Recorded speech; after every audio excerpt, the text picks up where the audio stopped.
이 영상은 7에서 10살 아이를 키우는 부모님을 위한 이야기입니다. 화면을 보지 않고 소리만 들으셔도 괜찮도록 만들었어요. 설거지를 하면서 아이를 재우고 나서 편하게 들어주세요. 아이 마음 설명서 4번째 이야기. 오늘은 작은 일에도 쉽게 무너지는 아이의 마음을 들여다봅니다. 저녁 식탁. 평소와 똑같은 하루였어요. 그런데 물컵을 조금 엎질렀을 뿐인데 아이가 갑자기 울음을 터뜨립니다. 닦으면 된다고 말해도 울음은 멈추질 않아요. 부모님은 당황합니다. 이게 그렇게까지 울 일인가? 아니야. 내가 다 망쳤어. 다 망쳤단 말이야. 한 번 무너지면 좀처럼 가라앉지 못합니다. 별일 아니라고 다독여도 아이의 감정은 점점 더 커지기만 해요. 저리 가. 엄마 미워. 나 그냥 다 싫어. 진심이 아니란 걸 아이도 알아요. 그런데도 말이 멈추질 않습니다. 이 순간 아이는 자기 감정에 자기가 휩쓸려 떠내려가는 중이거든요. 멈추고 싶어도 멈출 수가 없는 거예요. 또 시작이네. 다른 집 애들은 안 그러는데 내가 뭘 잘못한 걸까? 하루에도 몇 번씩 반복되는 이 장면 앞에서 부모님은 지쳐갑니다. 내가 너무 받아줬나? 우리 아이가 유난히 예민한 걸까? 그리고 마음 한구석엔 혹시 아이 마음에 무슨 문제가 있는 건 아닐까 하는 걱정도 스칩니다. 먼저 분명히 말씀드릴게요. 아이가 예민해서도 부모가 잘못 키워서도 아닙니다. 감정을 멈추는 능력은 타고나는 성격이 아니라 지금 한창 자라고 있는 뇌의 기능이에요. 키가 자라듯 감정을 다루는 힘도 순서대로 천천히 자랍니다. 그리고 작은 일에 크게 무너지는 그 모습. 부모님 눈엔 떼쓰는 것처럼 보이지만 뇌 안에서 벌어지는 일은 전혀 다릅니다. 사실 그 순간 아이는 멈추고 싶어도 멈출 수가 없는 상태거든요. 그건 의지의 문제가 아니라 뇌의 문제예요. 오늘 이 영상을 끝까지 보시면 2가지가 분명해질 거예요. 첫째, 아이가 무너지는 그 순간 뇌 안에서 무슨 일이 벌어지는가. 둘째, 부모님이 좋은 마음으로 해온 말 3가지가 사실은 아이의 감정을 더 키우고 있었다는 사실입니다. 이런 이야기가 도움이 되신다면 구독을 먼저 눌러주세요. 그럼 시작하겠습니다. 첫 번째, 무너지는 순간 뇌에서 벌어지는 일. 심리학자 다니엘 시걸은 우리 뇌를 이춤집에 비유했어요. 아래층에는 감정과 본능을 담당하는 뇌가 있습니다. 위층에는 생각하고 판단하고 멈추는 뇌가 있어요.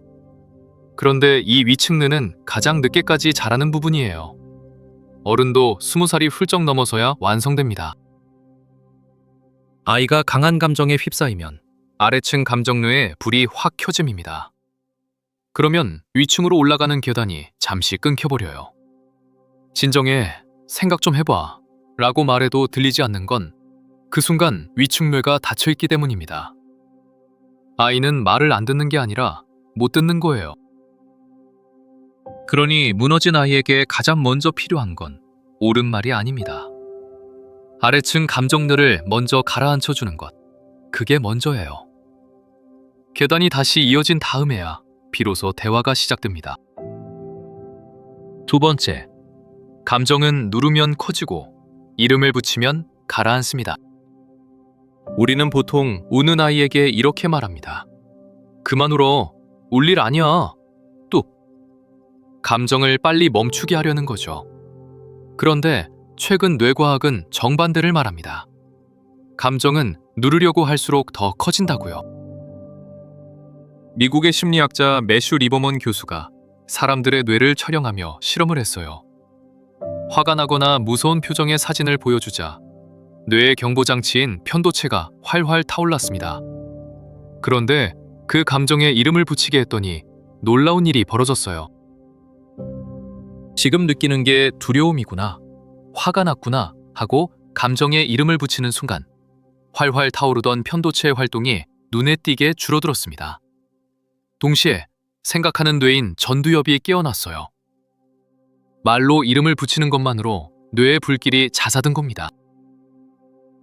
그러니까 감정 조절의 핵심은 참기가 아니었어요. 알아차리고 이름을 붙이는 거였습니다. 시골은 이걸 이름을 붙이면 길들여진다 라고 표현했어요.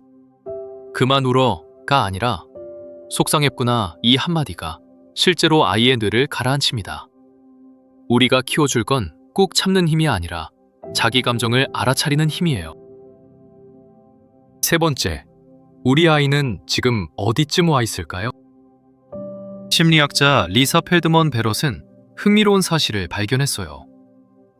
감정을 표현하는 단어를 많이 아는 사람일수록 감정에 휘둘리지 않고 잘 다룬다는 거예요. 짜증, 서운함, 억울함, 부끄러움, 실망. 이 미묘한 차이를 구분할 수 있는 아이는 자기 감정을 더 잘 가라앉힙니다. 이유는 단순해요. 막연하게 기분이 나쁜 상태는 안개처럼 아이를 통째로 삼켜버립니다. 그런데 이건 서운한 거구나 하고 이름이 붙는 순간 그 감정은 다룰 수 있는 크기로 줄어들어요. 안개가 손에 잡히는 구름이 되는 거죠. 그래서 감정을 다루는 힘에도 잘하는 순서가 있어요. 4~5살은 좋다 싫다 정도의 큰 감정만 느낍니다. 6~7살이 되면 서운함이나 억울함 같은 복잡한 감정이 생겨나고요. 8~10살 무렵엔 내 감정을 말로 설명하기 시작합니다. 하지만 느끼는 것과 그걸 멈추는 건 또 달라요. 멈추는 힘은 그 뒤에 천천히 따라옵니다. 그러니 옆집 아이는 안 그러는데 왜 우리 아이만 하는 비교는 큰 의미가 없어요. 같은 8살이라도 이 힘이 자라는 속도는 아이마다 다르거든요. 지금 자주 무너지는 아이가 나중에 감정이 약한 어른이 되는 게 아닙니다. 그저 지금 한창 연습 중인 거예요. 4번째, 좋은 마음이지만 감정을 더 키우는 말 3가지. 이제 앞에서 약속드린 이야기예요. 부모님이 아이를 위하는 마음으로 해온 말 중에 사실은 아이의 감정을 더 키우는 3가지가 있습니다. 첫째, 울 일 아니야, 별것도 아닌데. 감정을 축소하는 말이에요. 부모님은 아이를 진정시키려는 거지만 아이는 이렇게 받아들입니다. 내 감정은 틀린 거구나. 그러면 아이는 감정을 표현하는 대신 숨기기 시작해요. 숨긴 감정은 사라지지 않고 더 크게 터집니다. 둘째, 그만 울면 안아줄게. 뚝 그치면 아이스크림 사줄게. 감정을 멈추는데 조건을 거는 말이에요. 이러면 아이는 감정을 빨리 숨기는 법은 배우지만 다루는 법은 배우지 못해요. 울음은 멈춰도 마음은 그대로 남아있는 겁니다. 셋째, 아이의 감정에 부모가 같이 휩쓸리는 거예요. 너 자꾸 이럴 거야 하고 언성이 높아지면 아이의 아래층 뇌는 더 활활 타오릅니다. 불에 불을 붓는 셈이죠. 이때 부모의 차분함은 그 자체로 아이에게 빌려주는 위층 뇌가 됩니다. 5번째, 부모가 해줄 수 있는 3가지. 그럼 감정을 부정하지도 조건 걸지도 같이 흥분하지도 않고 부모는 무엇을 할 수 있을까요? 답은 감정을 막는 게 아니라 함께 다뤄주는 거예요. 3가지만 기억하시면 됩니다. 첫째, 진정시킨 다음에 말하기. 무너진 순간은 어떤 말도 들리지 않아요. 옳은 말을 미루세요. 그냥 곁에 앉아 가만히 등을 쓸어주거나 같이 숨을 천천히 쉬어주세요. 위축뇌로 가는 계단이 다시 이어질 때까지 기다려주는 겁니다. 둘째, 감정에 이름을 붙여주기. 속성했구나. 많이 서운했겠다. 부모가 대신 이름을 붙여주면 아이의 뇌는 그 감정을 다룰 수 있는 크기로 받아들여요. 그리고 아이는 그 말들을 차곡차곡 배웁니다. 다음번엔 스스로 이름 붙일 수 있도록요. 셋째, 다 지나간 뒤에 짧게 돌아보기. 아까 왜 그렇게 속상했어 하고 혼내지 말고 궁금해해 주세요. 그리고 다음엔 어떻게 하면 좋을까 하고 같이 방법을 찾는 거예요. 감정이 가라앉은 다음에 이 짧은 대화가 아이의 위층뇌를 한 뼘씩 자라게 합니다. 오늘 이야기를 한 문장으로 모으면 이래요. 자주 무너지는 아이는 마음이 약한 게 아니라 감정을 다루는 법을 아직 배우는 중인 겁니다. 그 울음 하나하나가 사실은 마음의 힘을 키우는 연습이었어요. 부모의 역할은 아이의 감정을 멈추는 사람이 아니에요.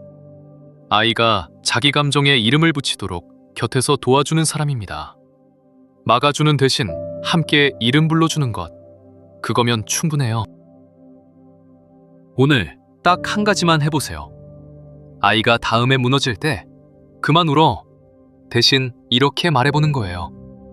속상했구나. 딱 한마디면 됩니다. 그 한마디가 아이의 뇌를 가라앉히는 첫걸음이 될 거예요. 엄마, 나 지금 좀 속상해. 어느 날 아이가 울음 대신 이렇게 말하는 날이 옵니다. 자기 감정에 스스로 이름을 붙이는 그 순간이 바로 마음이 자란 증거예요. 그리고 댓글로 하나만 들려주세요. 먼저 가라앉히기, 이름 붙여주기, 돌아보기.